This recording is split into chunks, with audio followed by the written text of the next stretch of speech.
Today, what we're going to do is I actually reached out to several of you who have been participating for a while, and I asked you, hey, what are you loving? What are you excited about exercise-wise, and what kind of things are you struggling with? And I got some really great answers that are going to help me figure out where we're going to go next. But Chris reached out and gave me some information I think is actually a very important thing. And long story short is all of this information up here is based off of one client that Chris reached out to me about. And it was kind of like, hey, here's what we did. Here's the information we have, which she's going to help me along the way here. Here's the things that I did that worked. But now where do I go from here? How do I take this forward from an exercise perspective? How do I take this forward from a relationship perspective? And did I do, and in your email, I don't know if you said this, I'm paraphrasing, something along the lines of, did I do anything wrong or could I have done some things better? What I want to do is I want to set this up with a few different relationship goal things we've talked about that's universal for any level, and then help to establish a thought process to move forward. I want to go over, if you guys heard me in the prologue, I was kind of just starting off. I want to go over a lot of technical stuff with this. We've got some real examples we can go over, but it does start off with the thought process that we have. If you don't have a sound thought process, it's going to make it a bit tougher. So Chris has got a client. Without getting too much details just yet, she's a younger woman who, after a bunch of assessment, had on one side of her body, it seems like a lot of different issues. She had a left knee that has a high level of pain around certain tasks. In the email you sent me, Chris, you said her knee pain will go quite high with things like hopping up and down stairs and sitting for a while, and even to the extent that she sneezed one time and had a high intensity of pain just from doing that. You've seen her one time for a working session, and in that working session, looking at this very limited mobility profile right now, there were a few key things that stood out as far as low quality strength from one side to the other. On the left side, her left side sagittal plane muscles, it seemed, were relatively low quality compared to the other side. So I want to make sure I'm pointing out, like, just planar wise, it seemed like it was mostly sagittal plane stuff that we talked about, right? So you said hip flexion standing was low quality, where if it was dorsiflex for one, plantar flex for the other. Hip flexed supine, neutral foot position, I believe you said. Hip extension, so exact opposite. And then also supine knee extension. So right off the bat, there we've got one session of amazing stuff. And this story of, I found problems with a client at whatever level, a mobility issue, strength deficit, this is a common story. Someone comes in, they have a pain or a problem because of your specialty nature and your unique nature and people you've helped in the past. They hire you and say, I want my knee pain to just be good enough so I can do other things. You do some work, you make some amazing changes in a session, but then the question comes up of, well, where do I go from here? And for them, there's a different way, there's two different ways that people are going to view us. They either view us, unfortunately, as a fixer first, trainer second, or they think of you as a trainer who can fix and solve some pretty advanced problems. And this is a tough thing that we've talked about here at Strata quite a bit, is unfortunately the paradigm of a personal trainer who can help people with some discomfort is not really a thing that's on the table, right? For most people, when they're thinking about categorizing us, even if we call ourselves exercise people, they're going to think of either this is kind of like a therapy style exercise, Chris is like a physiotherapist, or Chris is like a personal trainer, but can do some interesting, cool stuff and helps me exercise without pain. This here is something I think is important to at least be aware of, and when you're having these conversations with people and trying to make sure that we are constantly bringing it back to exercise.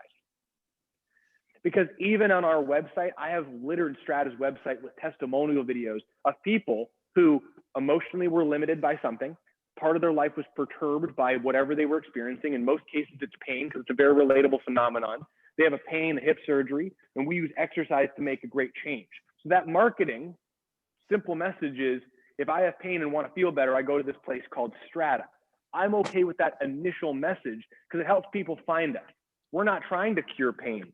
What we're trying to do is make sure, like Chris just told me with this client, she just wants to keep being active and exercising without this knee thing stopping her.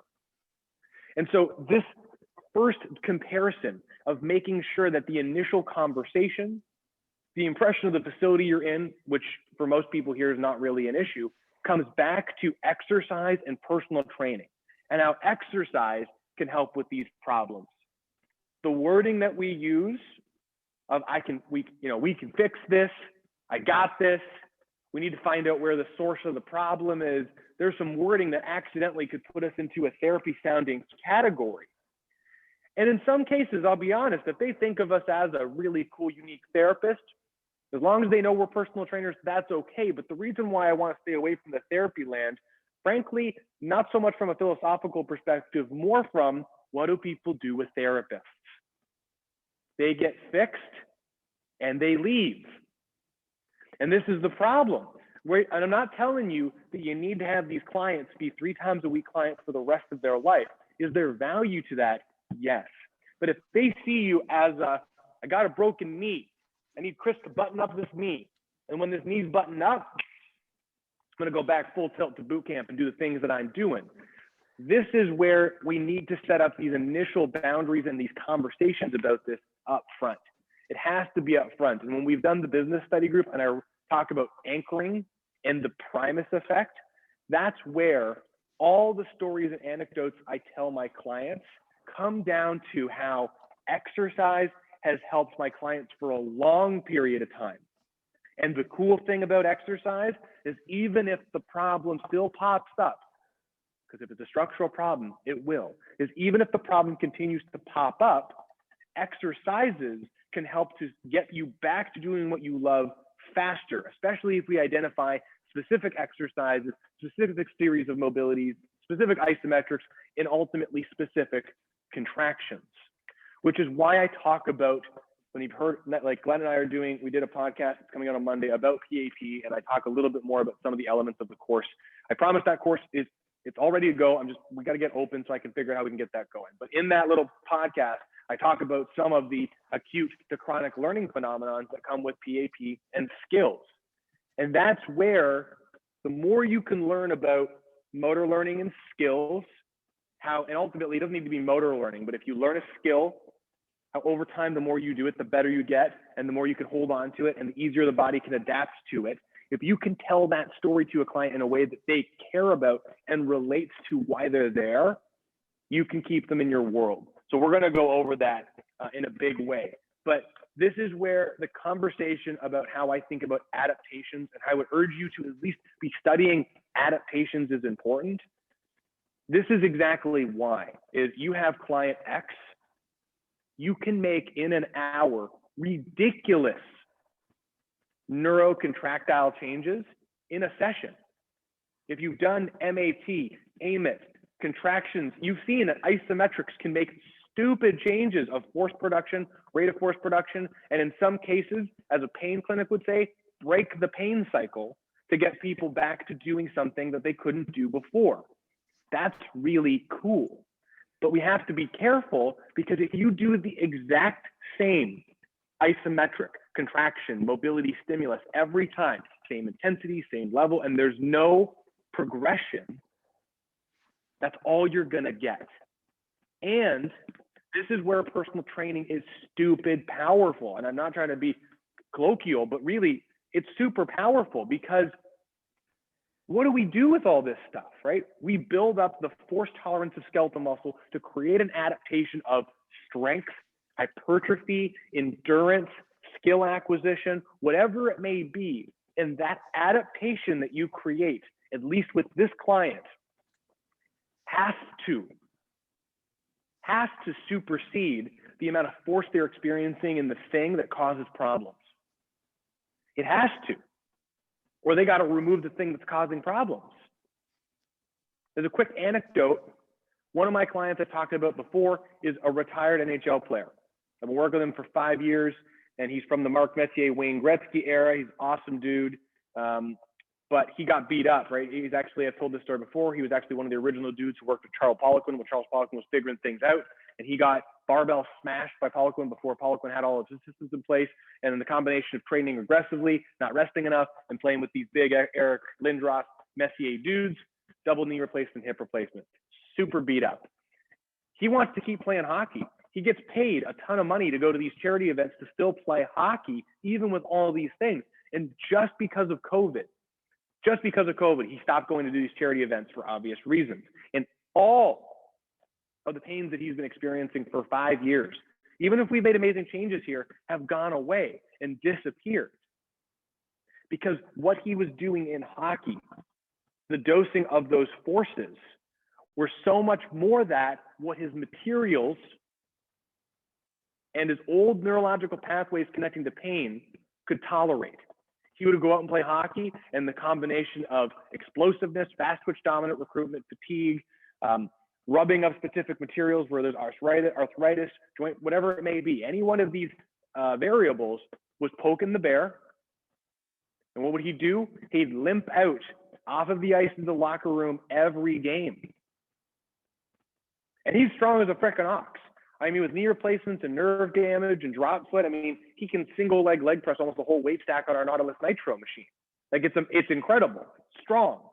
But that's, I mean, we keep trying to build him up. But this brings up, Chris, a conversation that I think is important, that helps to frame the next part of this whole thing. And it all starts to come back to why I constantly talk about your story, like the business meeting. Like I hope you guys, if you haven't seen it, I put a video called Insecure Personal Trainer, and it was a broad scope paintbrush of my story. And to be honest, I have two stories I have to tell for two different avenues of my business, right? I have the story I tell my clients about being a drum insecure person who hurt their back. I use exercise to button it up. And then I have the educator side of the story. And they're two different stories. But ultimately, it comes from the same place, is that exercise is going to make amazing changes. And emotionally, if exercise isn't making changes for people, we've seen it. People regress, they have problems, and they don't do well. I'm seeing it right now with COVID. So I would constantly ask you, learn your emotional story and get comfortable when you first meeting someone, asking, 5 whys emotionally. Why are they there with you? So Chris's client, Chris, I'm not going to tell her name, but the detail that we got, she's a relatively young girl. She's around the same age as myself. She wants to, she's doing boot camp, and she just wants to feel happy in her body. She's got a few different goals where she wants to be stronger and look good in a bathing suit. And she's doing two things. She's doing boot camp a couple times a week, and she's seeing Chris a couple times a week. And through Chris, wants to leverage Chris so she can be stronger, look good in that bathing suit, and keep doing boot camp.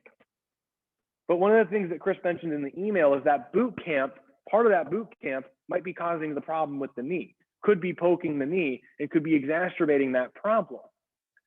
So here's the first problem, the challenge that we face as professionals is, if you were going to go to an attorney's office and you go to a criminal law office or criminal law attorney and you talk to them about divorce law, what are they going to do, right? They're going to say, hey, you know what? I do this type of law. I don't do this type of law. Here's an office that you can go to keep this going, right? This is where we are exercise professionals, and we have to be professional to talk about exercise. And in some cases, this may mean grossly we may modify the professional relationship by being honest. And I'm not telling you to be mean. Let me stack a little bit of information on here, but this is important, right? I want you to think about that attorney example, right? Someone who does civil rights law versus criminal law are two very different things. And if you go to the wrong attorney, they're going to say, this is what I do. I don't do this. And this is where we got to be careful to be their patch doctor to fix up their knee so they can keep doing boot camp, because they keep coming back to you and you become the pain guy. That becomes really tough. So this brings up one of the stories that I tell my clients that I've told you guys before, and we're going to do it right now. And I don't know Megan's story, but I'm going to try to tell the story as if Megan was in front of me, because the story of a client, the story of a client that you're talking about, this particular client, is not an uncommon story, right? A young person who has pain in their body, they're struggling, they come to you because they want to keep doing this thing. There's a possibility that this thing might not be a great part of the whole story. So what we're going to do is we're going to talk about this thing called the Goldilocks zone. And why I like it is because the Goldilocks zone for me helps to create a very analogous story, so to speak, of force tolerance. And it's just like Goldilocks and the Three Bears. And I always tell Goldilocks and the Three Bears, or I've got someone super nerdy, we'll talk about astronomy and the placement of Earth, because ultimately the Goldilocks zone, the porridge, the Goldilocks zone is this just right zone. And on the force tolerance continuum, if you go really high up to the plus sides of force, outside of the Goldilocks zone, you start causing damage of some sort. Because no matter what, whoever's in front of me, if you're right in front of me right now, I know that there's an amount of resistance for a period of time that I could literally throw at your body and you won't get injured. But then there'd be a point where you would not be able to tolerate it anymore. And so there's a Goldilocks zone of what you can tolerate. And then there is a point where you go past that and you get damaged. And of course, from an anatomical perspective, this Goldilocks zone barrier is so many things, right? We're talking about structural, we're talking about muscular tolerance, we're talking about nervous system tolerance, we're talking about substrates, we're talking about stress, talking about disease state, we're talking about emotional state. Like all of these things do come into play here. But no matter what, if someone brings their body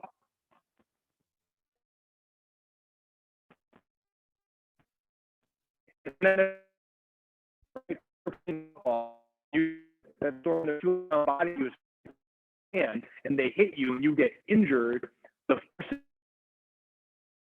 is too much and you got damaged, right? So you got this Goldilocks zone, that's awesome. And no matter what, if you're operating in this Goldilocks zone, you are doing amazing. If you go past this Goldilocks zone, you start creating damage. And ultimately, as much as I don't talk about this part, if you do enough force-based damage, you end up causing death, right? If you jump out of an airplane and you hit the ground super, super hard, that's it. So as much as I'm telling you to think about it this way, if you think about there's an amount of physics your body can tolerate, and then you start getting into damage zone, and then when you get past damage zone, there's a part where the material body can't exist. And on the other end of the continuum, this happens, but this bottom end is much more important for older folks, I would say, right? If you don't do enough, you start atrophying and shrinking and losing systems, and the quality of those systems decrease. And in the same capacity, if you shrink and lose enough systems, you get to this place where the body can't exist. Because you don't need me to say this is not the point of today, but movement, contracting, using all of our organs to digest food and put it around the body to capitalize on oxygen and substrates to help us with angular displacement is a big part of what this human body is designed for. And if we're not doing this to some degree, we're going to shrink up and lose it. But if we do too much of it, we're going to damage. And this is actually something you can learn about within sports called activity-based senescence, right? And these are perfect examples of people like, gosh, gladiators, right? Going to extreme ends to use their body to fight, so to speak, and do remarkable things, but at what cost? So now you're not going down that incredible depth, but this relates to so many exercisers. Because this is the tough thing, is that if we think about different organs, right? What can tolerate more force over time and recover quicker? Muscle or bones? It's muscle. Muscle can tolerate a lot more. Yeah, you can damage that muscle, but it can recover a heck of a lot quicker than bone. A lot quicker. And so if you cause damage to bone, right, hyaline cartilage disruption, so now you're down joint, bone on bone, if you fracture, microfractures, that damage, that's starting to create real material structural damage. How many CrossFitters who do incredible doses of force have a joint problem of some sort? Knees, they're wearing knee braces, they got a back brace and they're doing powerlift, right? And so part of the reason why CrossFitters look ridiculous and they get super lean and grow muscle what seems like faster than others, but also have incredible injuries, is because they're operating, which is required for hypertrophy, at the very top end of this Goldilocks zone. And they're just spilling over into the damage end where they're getting this super compensation of hypertrophy and all these adaptations, but we don't recover and adapt with all of our systems equally. Anyway, does that make sense?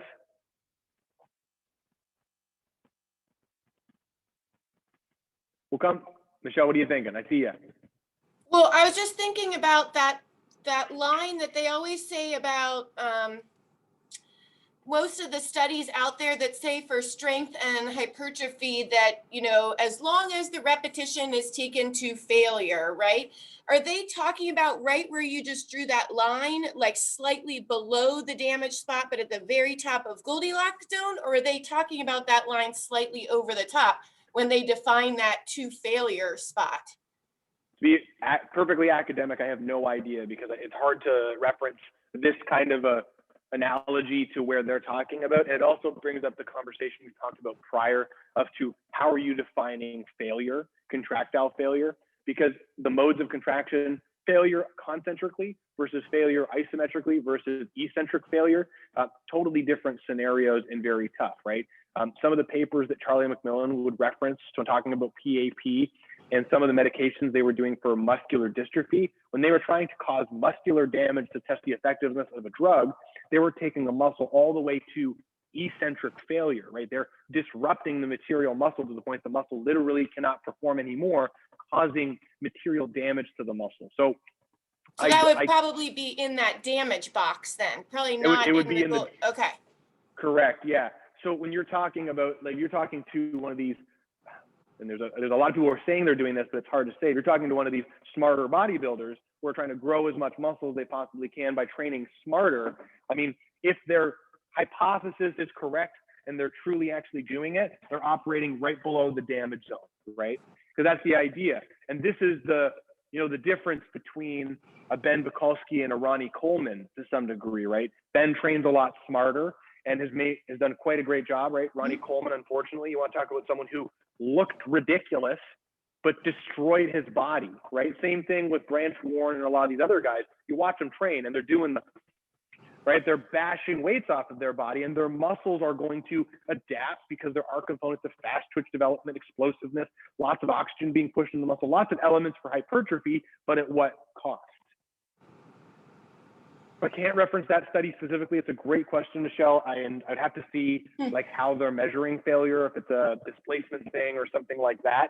But theoretically, something right around here, right below the damage zone is where we're going to get the best results muscular-wise without causing damage. Theoretically, you could grow more muscle by entering into the damage category, but of course now the risks start to really outweigh the benefits. And this is powerlifters. Right? Every time a power lifter goes for a new 1 rep max that they haven't really prepared for and they pick up an amount of weight that they've never picked up before, they're right at that preface. And you've seen them where they're shaking their whole body and like they're just right at that line. And so that's a choice that they're welcome to make. That's their own choice. That's not what we're going to talk about with this, but I hope that adds some context, right? Because when you're talking about casual, common, not high level, but challenging boot camp exercise, anaerobically and metabolically, boot camp style exercise is performed near the top end of what somebody can perform. May not necessarily be the muscular failure end, but this is, you remove rest periods, you have their heart rate go up through the ceiling. It is challenging stuff. And in most cases, not all, this particular form of exercise, which is very common, boot camp exercise is everything from CrossFit to the F45s, right? There's really no consideration for progression in that if you go 5 days a week, it's likely that there's going to be some form of intense lower body exercise, a squat, a lunge, a single leg squat, a jump squat, right? Something that puts force through the dorsal, the ankle joints, the knee, the hip, and the back. So it's not so much that there's a lot of muscular damage done in one session, but it's accumulative over time. Anyway, that's not the point of today, but I would say whoever's in front of you, learning a little bit more about them and their history and the things that they're doing to their body really helps to set up this position of you being an exercise professional consultant to make sure that you can truly give them the best bang for their buck with what you offer. Thank you so much for coming in front of me today. I wanted to let you know I'm really excited to see if we can help you with some exercise, but there's something that's really important to me to talk about first. You do you got two amazing goals, right? You told me that you want to be stronger and look good in a bathing suit. So you got this fantastic cosmetic goal. But lateral to that, you also mentioned that you don't want your knee to stop you from doing things that you want. Your knee's kind of stopping you, slowing you down, and causing pain. I completely understand that and resonate with that with my own back problems that I've experienced. So what I'd love to do is I'd like to tell you a little bit more about what I do. What you're going to notice at the very beginning of this relationship is the first thing I'm going to try and do is I'm going to collect a copious amount of data on you because I want to identify all the different positions in your body that could be influenced or influencing this knee problem. Now we can identify 5, 10, 15, or even just one thing that we have to work on. And when we work on it, we see some changes to discomfort, like your friend who referred you here, that would be amazing. But one of the things that I've really struggled with in the past is that if we make a change to one system in a session and your pain changes right away, I got to let you know and I need your help with this. This can't be where we stop working on the problem. And this creates an awesome opportunity to talk about something called the Goldilocks zone. Client, how long have you been exercising for? Chris, how long have you been exercising? How long has she been exercising for? I'm gonna say I mean, she's done boot camp for quite a while. I mean, she's been quasi-active her whole life. Cheerleading when she was younger in her teens and 20s. And then she got out of cheerleading and into, more boot camp stuff because, you don't see many adults being cheerleaders anymore. So like 20, in her 20s? Yeah, she kind of stopped cheerleading in her 20s and then 30s went into, boot camps and running 5Ks and all that stuff. For sure. So the reason why I want to ask you this is because you've been doing some stuff for a long time. You've been running and doing boot camp for 5 years, right? How long has it taken you over those 5 years to really make changes to your body to the way that you want to see, right? And most people, if you ask them a question like this, like, well, how long has it taken for you to make the changes that you want now? And they'll say, well, a year or two, it takes a little bit of time. So this introduces something called the Goldilocks zone. So my work, when you've heard about really cool stories and you see these referrals on our website, my whole job is to identify where we can improve contractions to help you feel better and get more out of your body. And so what we do is we find these elements of weaker muscles that have lower force tolerance compared to the rest of your body. Because ultimately, if you're already exercising and you're doing these boot camps, and you're not feeling any discomfort or problems anywhere in your body except for one joint, you've demonstrated something really cool. The entirety of your body, except for this one joint, can tolerate what you're doing. But that also shows us that this one joint system currently cannot tolerate what you're doing. So what we have to do is we have to respect this one joint system in a progressive model, similar to how you've progressed into boot camp. Right? And I'll be honest, I don't know this client, and for most clients, I don't know if they've truly progressed, but I always like to give them the benefit of the doubt, the idea that they've progressed up. So we have this one piece, and it has relatively low force tolerance. So one of the things that we're going to use is we're going to try to increase the efficiency of contractions. And you'll see in the first session some really cool results. And we'll see the force production will increase, and then we'll see the endurance might even change. You might even feel better, which would be amazing. As we go through this, the first phase of my plan, the first goal that I have is I'm going to spend the first 6 weeks of our work together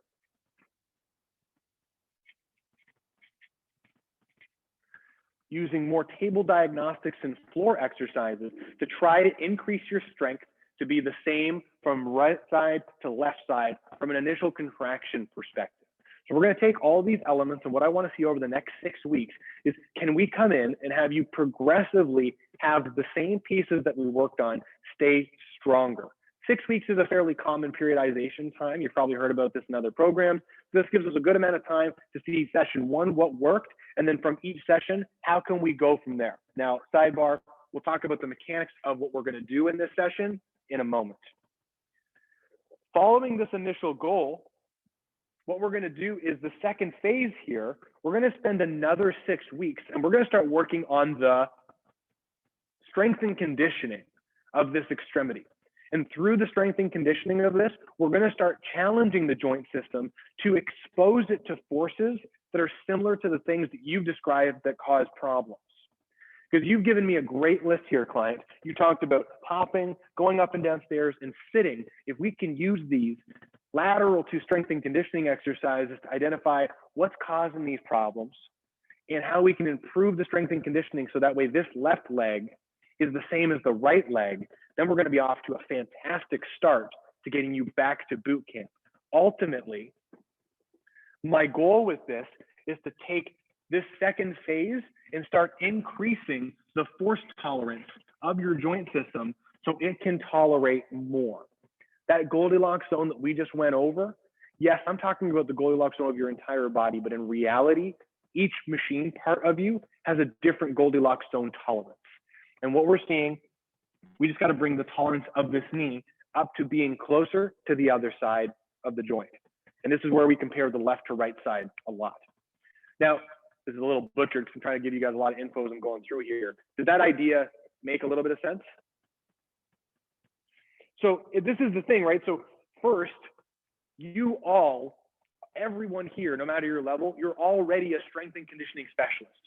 So if I said the simple goal of make the left leg as good as the right leg, that was it, right? Make the left leg strong or endurance the same as the right leg. That makes it way simpler, right? Because you guys could, without even prompting, go through a few different things. Okay, we're going to go do whatever. That might be an easier way to look at it at a certain point. But then there's this point we talked about last Friday. Right, we've got this cycle of how can we make changes? What disturbances are causing problems? Now, on the sales side of things, just the communication side of things, talking about just personal training 101, I'm trying to sell them on the idea and let them, I shouldn't say sell, I'm really not. I'm trying to educate them as to my process. And if they want to come on the journey, cool.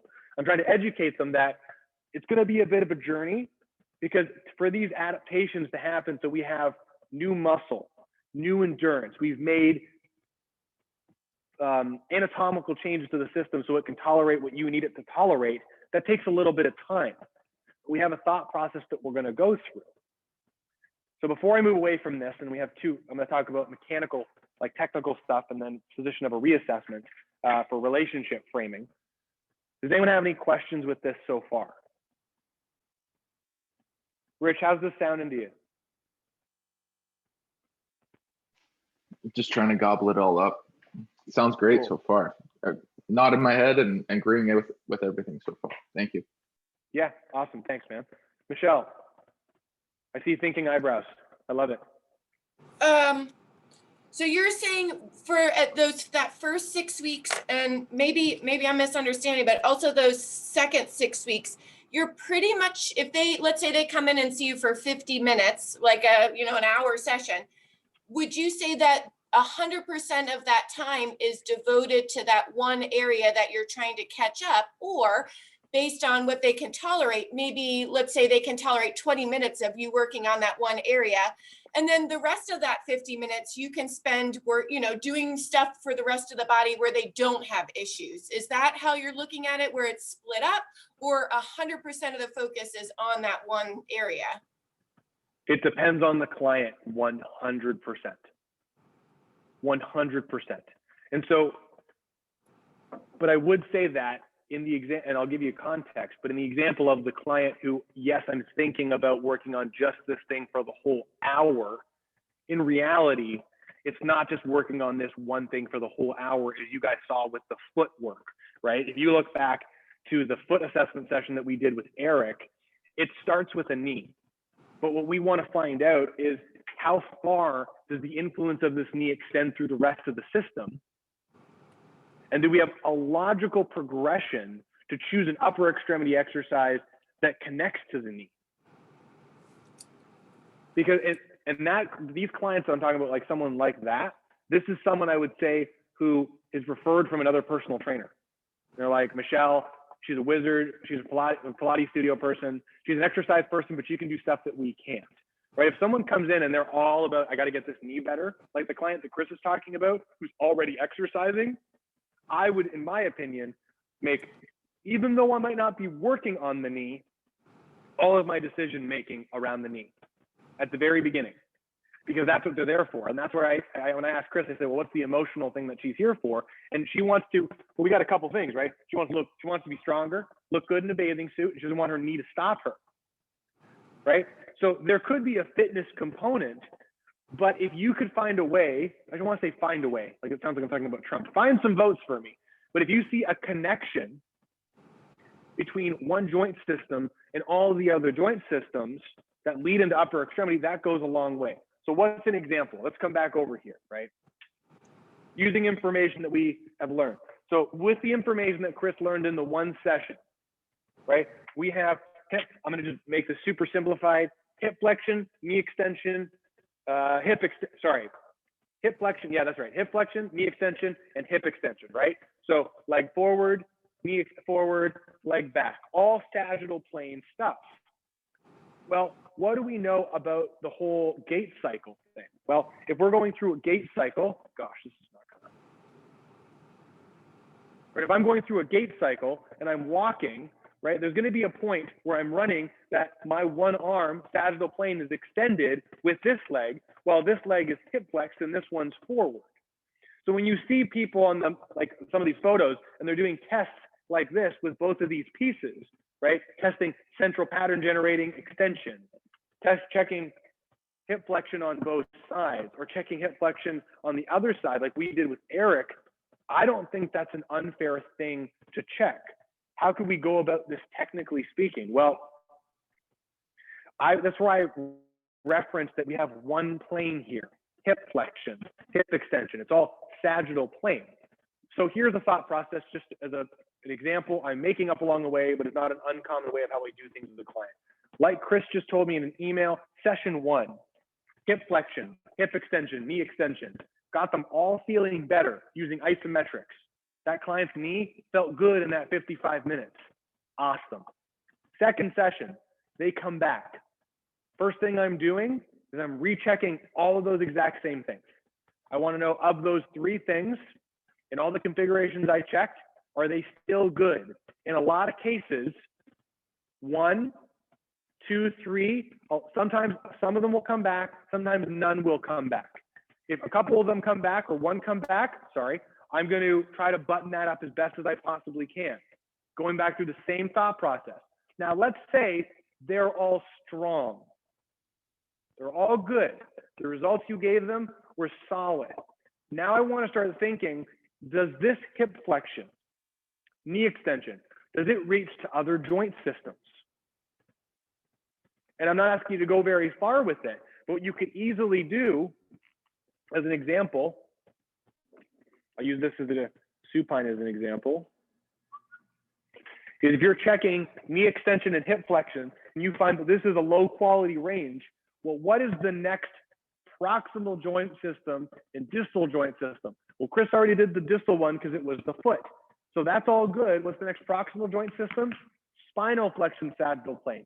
So have them perform the exact same thing by adding the next sagittal plane joint system, going into spinal flexion, going into spinal extension, and see, can they maintain the same quality of that joint piece? If that's good, if you want, you can move, because this is the idea, is that it's not like there's a ton of joint systems, right? Because what we're going to do, if we stay just supine sagittal, right? Spinal extension, spinal flexion, sagittal plane. Good. You could do lumbar focused if you want. You could do more thoracic focused if you want.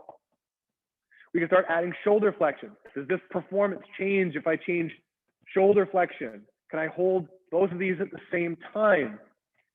I don't mean it to sound ambiguous, like I'm throwing a lot of things at you, but ultimately, all of them are great options.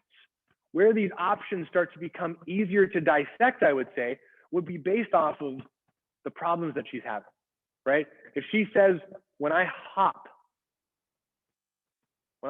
my knee hurts, and you go, okay, what about the hop hurts? Is it when you are in the bottom position and you're preparing to jump? Is it when you jump, or is it when you land? Why is that significant? All of those have different positions that are involved. And the thing is this is where it's tough, but I would say if we could get that client on, we're not going to do this, by God. But if you said, hey, you know what, session 2, you were telling me that hopping hurts. can you come over to the gym floor and hop for me and show me how you hop? Because how many people hop differently, right? I mean, I'm not trying to, I have a 78-year-old, I have two 70-year-olds that I'm doing stuff virtually with, and some hop like this, right? And then others are just literally bouncing like this. So if she's doing a jump, come back over here, right? If she goes to jump and she goes, every time I get to this position before I jump, it hurts, right? What's she doing with her upper body? What's she doing with her torso? Hip flexions, going to some spinal flexion, shoulder extension. It gives you evidence to check those pieces out. And so, Michelle, I'm not trying to make this long-winded, but what we're seeing is that anything that's involved with the activity that she's having trouble with that's connected to her knee is on the table. And that's how this becomes 100%. I mean, I went through that exercise a few Fridays ago, and when I was, taking this, really exploding this system up and going from a knee to foot to hip to spine to shoulder, I seldom, actually never in a client relationship, because right now I don't accept too many clients, and when I do, especially nowadays, I'm trying to get everyone else busy here more than me. When I do accept a client, they're usually someone who's got some pretty intense stuff going on. When they got pretty intense stuff going on, like severe pain, disease, just post-cancer, whatever it may be, they're coming for, generally my knee is stopping me from doing my one thing around the house that makes me feel like I'm alive, that kind of thing. And so I may turn it into an upper extremity or core style thing, but it all doubles back to their knee. Now, I don't have too many relationships like this now. I have, and almost because we do market personal training, a lot of our clients that come in who are like, I want to get in shape, but I got this one thing, right? People who are personal training fitness clients who have a problem and they come here because we market the whole problem thing. That's where we do the split stuff, where we're like, hey, first half of the session, we're going to work on getting you stronger around this knee and hip stuff, and then we're going to work on general conditioning. But it is 100% client specific. So that actually, all that little discourse there actually kind of bleeds into, the whole first phase thing, right? Is any position and any organization of joints that makes the knee extension, hip flexion, or hip extension show up as low quality is on the table. But how do you determine which ones you do? You could create some predetermined ones if you want. The best evidence is show me what you're doing that hurts and how you're doing it. As soon as you see those positions, I don't think it's unfair to check it. And if you want to get really started with this idea, instead of thinking, what I have to do on the table, if that same client, right, knee problem, and she goes every time, just right, because this is not a supplement to MAT or AIM it or anything like that. What we're talking about is just creating control over the whole system. So if she says, every time I do a reverse lunge, my knee hurts, right? And you get all of this system stable. You do hip flexion isometrics, which we got to talk about that too for more progression, and hip extension. She's like, hey, this feels great. And you go, hey, can you show me a couple reverse lunges? And she shows you them. And she's doing something, right? She keeps bringing her arms back. It's possible you could say, hey, can you get to the bottom? Hold your arms back, and I'm going to check the stability of each shoulder extension while you're holding that position. When you're down there, I'm actually going to try and push you into spinal extension from that position. Can you maintain that position? Because anything that she's doing with her system in that position could be influenced by the knee or could not be. But honestly, this last 10-minute conversation about this, it takes less time to manually push on these pieces to get some information than it does to talk about it.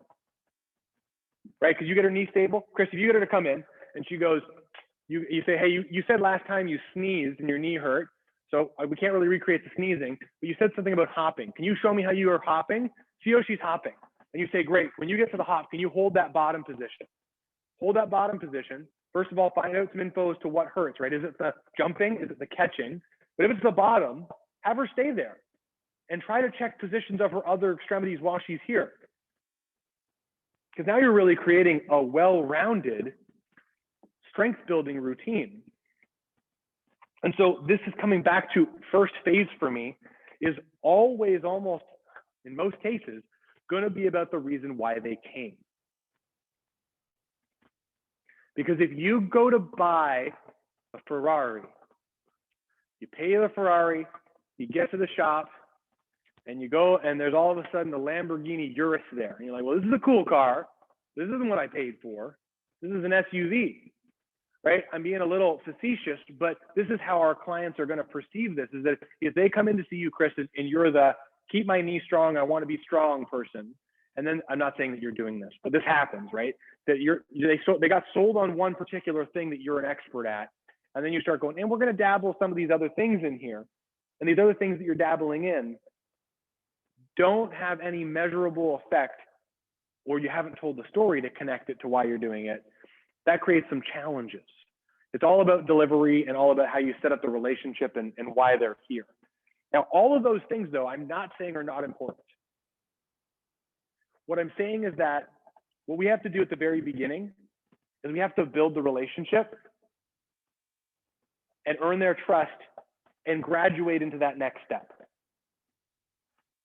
So at the very beginning, first phase, and I'm not, 6 weeks is arbitrary, right? Sometimes it's 4 weeks, sometimes it's 10 weeks. It depends on the individual. First phase is I want to get them symmetrically stable as best as I can from right to left. And any option that I can use on the table is for me. That's why we need a super creative facility. So we can have people jump or go up and down stairs, whatever it may be. The second phase, I don't know, but I'll make, for this particular client, what am I going to do? Well, she wants to keep doing boot camp, right?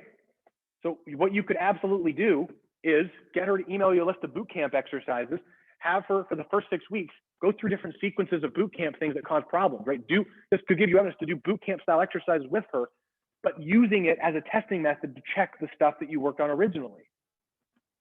Every time I do jump squats in some sort of boot camp Tabata style thing, my knee hurts. You go, okay, great. For these 6 weeks, we're going to use this as a bit of a testing phase. And so we're going to go through some of the things that you've done that cause knee problems, and we're going to check it, right? So what's an example? I mean, just like you said, Chris, you said hopping. Well, perfect, easy way to start with this whole thing is hopping causes discomfort. Okay, session 1, we're going to do a bit of a hopping testing day. I've got this list, as we talked about, is this client-specific list. Hip flexion, knee extension, hip extension.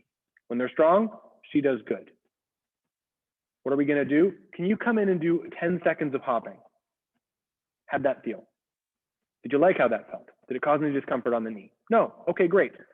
Recheck those 3 pieces or anything else that you found. Rest. Okay. Do you feel comfortable trying 20 seconds? You do 20 seconds of hopping. Go back and check those pieces, right? Figure out how far you want to take this along, and it's client specific, but you can go all the way up to 60 seconds of hopping like she was doing skip rope, and make sure that the force tolerance of those original pieces are staying strong. If they go low quality, now we've got that cycle we've talked about where low quality hip flexion, isometric hip flexion goes really well. Disturbance, 60-second of hopping. Can we use isometrics to teach this contractile system how to perform in this place? Go back to the 60 seconds of hopping and see if now after the second dose of 60 seconds of hopping, she can still tolerate the hip flexion, right? Now, you may not necessarily want to do just that, but hopping is a great place to start. If she's good, then moving on from there to, you said going up and down stairs is a problem, okay? Can you go up stairs once or up a few steps, and we're going to recheck this. Can you go down some steps, recheck this. You don't have stairs in your place, that's okay. Can you recreate lunges to do some form of steps, that kind of idea. Is this making some sense? I can't really tell you exactly what to do, but ultimately what we're trying to do is create the most individualized program for someone possible. So, in a nutshell, with this phase 1, phase 2, you're like, hey, Elmer, phase 1, we're making you symmetrically stable, i.e. your, structure specific, your left and right are as close to being symmetric through movement as possible. And then in phase two, we're going to be diving into more of, hey, let's expose you to that force that creates that issue. Now let's start to increase that force tolerance. So when you hit that thing, now it's not an issue. We're pushing that tolerance up. So in phase Correct. one, like, hey, we can still move our, hip flexion left to right is still mostly the same. We're not worried about force tolerance yet. We'll get to that phase two. Yes? Well, mostly, except for we're concerned Mostly. about force tolerance in a small dosing, right? Because if we're using qualitative manual assessments of motor control and we're pushing on people, right? This is where I'm still thinking about, and if you've got a dynamometer or a baggage scale that you can use, I am interested in that's why I said strength, right? Initial force tolerance. So if I apply some force onto them for a couple seconds, I want to see I want to try to get that as close to the same from one side to the other. And I care much more about that than range of motion, because we've discussed range of motion is a tough variable to quantify as I made a huge change here. If you get the force tolerance up and structurally the range of motion is available, you're going to get it. This everything else you said, 100%. Cool. And this is beautiful. I love this because this is all within exercise land. Like, I don't even remember where I said this in whatever video, but this is ultimately the most customized personal training that you can do. Because if you take this whole thing and you know that, hey, when you do, right, this is the simple way of happening, the simple thing that we've done, right? You work on her, she goes home, she sneezes, right? Crazy example, but something about the force tolerance that she has to what happens to her body when she reflexively sneezes. We don't know what it was, but the amount of it in a very short period of time was enough to instigate the discomfort. So to me, there's something, okay, well, when she uses her whole body in some fashion, it could poke the bear here. There's some evidence there. The boot camp's another great example. If you get her feeling great, and she's like, Chris, I have never felt so stable in my knee after one session for a whole week. And then she goes to boot camp. And she goes, Chris, I went to boot camp and my knee started hurting again. You go, okay, no problem. Was there a specific movement that you did where you felt the knee? No. Okay. How long were you performing the boot camp for? Well, it was around 45 minutes. You go, okay, interesting. So there's something between 40 and 45 minutes of that boot camp that you were okay with. Something past 45 minutes caused the problem. So is it a time element or an endurance element? And this is where, when we're talking about an individualized crime scene, all data entry points are on the table. We just have to recognize that our real limitation is to take all that information and see how it affects strength and endurance.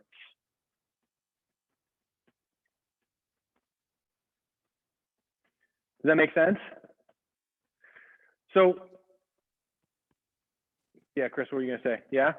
No, it does make sense. And and then it just becomes now next level. You know what, Elmer, this 5 days a week of boot camp, as much as you love it emotionally, mentally, please physically, can you back off? And that's my role as your exercise consigliere is you need to back off a little bit. Nice. Yeah, you know what I'm talking about. Yeah. Well, this is why the Goldilocks zone setup is so important, because if you get to a point where you've done all this amazing work and she's still going to boot camp 4 days a week and there's no change, you go, hey, you know what, Elmer, could you think about maybe going just 2 times a week and we can measure and see how things go? No change? Could you go once a week? Okay, I got a big ask. Can you take 2 weeks off for the sake of a body experiment and let's see how you do?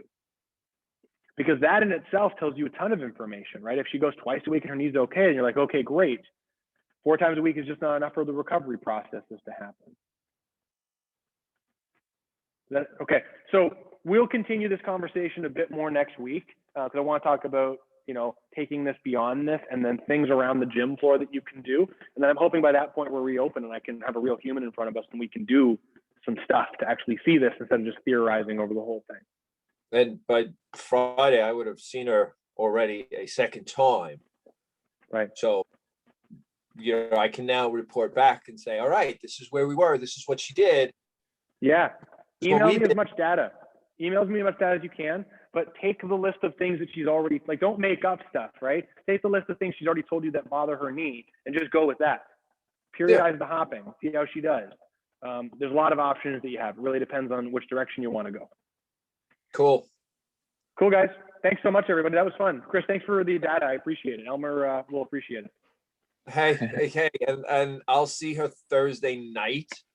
Cool. So later on Thursday night, I'll email you an update of what we worked on. You know, like what we did, what we checked, where was she at qualitatively, left to right, what stayed, what didn't, what she did, you know, the craziness that's out. Good. And I'll put a little more info up here so we can grow off of it. Cool. Thanks, Brandon. Cool. Hey, everybody. Happy weekend. Thanks, guys. Have a good one. Hey, be safe. Appreciate it.